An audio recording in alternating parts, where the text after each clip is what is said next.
Hello everyone, TechZone চ্যানেলের আরো একটি নতুন ভিডিওতে আপনাকে স্বাগতম। আজকের ভিডিওতে আমি দেখাবো কিভাবে অ্যাডোবি প্রিমিয়ার প্রোতে একটা ভিডিওতে স্লো মোশন ইফেক্ট দিতে হয়। এই মুহূর্তে যে ভিডিওটা আপনারা দেখতে পাচ্ছেন ঠিক এমন। তাহলে চলুন কথা না বাড়িয়ে শুরু করা যাক।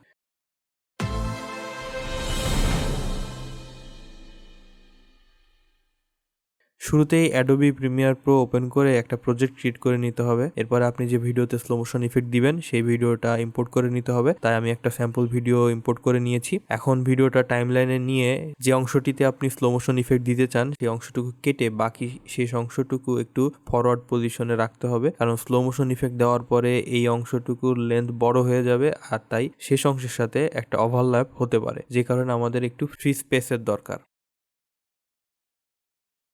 এখন যে অংশে স্লো মোশন ইফেক্ট দিবেন ওইটার উপরে রাইট ক্লিক করে স্পিড অ্যান্ড ডিউরেশন অপশনে গিয়ে 100%-এর জায়গায় কমিয়ে যে কোনো ভ্যালু দিতে পারেন। আমি 50% দিলাম, কিন্তু অবশ্যই 100 থেকে ছোট হতে হবে। 100 থেকে বেশি দিলে ভিডিওটা ফাস্ট ফরওয়ার্ড হয়ে যাবে। এখন শেষ অংশটুকু অ্যাডজাস্ট করে নিয়ে যদি ভিডিওটা প্লে করেন তাহলে দেখতে পাবেন যে অংশে স্লো মোশন ইফেক্ট দিতে চেয়েছিলেন সেই অংশটুকু স্লো মোশনে প্লে হচ্ছে। এইভাবে ভিডিওতে স্লো মোশন ইফেক্ট দেওয়াটা হচ্ছে সবচেয়ে সহজ, কিন্তু স্লো মোশনটা আপনাদের কাছে স্মুথ নাও লাগতে পারে।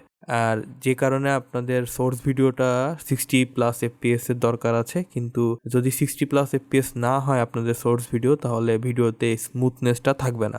আর এর বাইরে আমরা আরেকটা পদ্ধতিতে ভিডিওতে স্লো মোশন ইফেক্ট দিতে পারি, কিন্তু সেক্ষেত্রে আমাদের এই FPS এর ব্যাপারটার মাথা রাখার কোনো দরকার নেই। যে কোনো ভিডিওতে আমরা স্লো মোশন ইফেক্ট দিতে পারি এবং এতে করে ভিডিওর স্মুথনেসটা থাকবে। সেই পদ্ধতিটা আমি আমার নেক্সট ভিডিওতে আপনাদের সামনে তুলে ধরবো। ভিডিওটি ভালো লেগে থাকলে লাইক এবং শেয়ার করতে ভুলবেন না। আর আপনি যদি আমার চ্যানেলে নতুন হন তাহলে চ্যানেলটি সাবস্ক্রাইব করে পাশে থাকা বেল বাটনটি অন করারও অনুরোধ রইল। ভালো থাকবেন সবাই, আল্লাহ হাফেজ।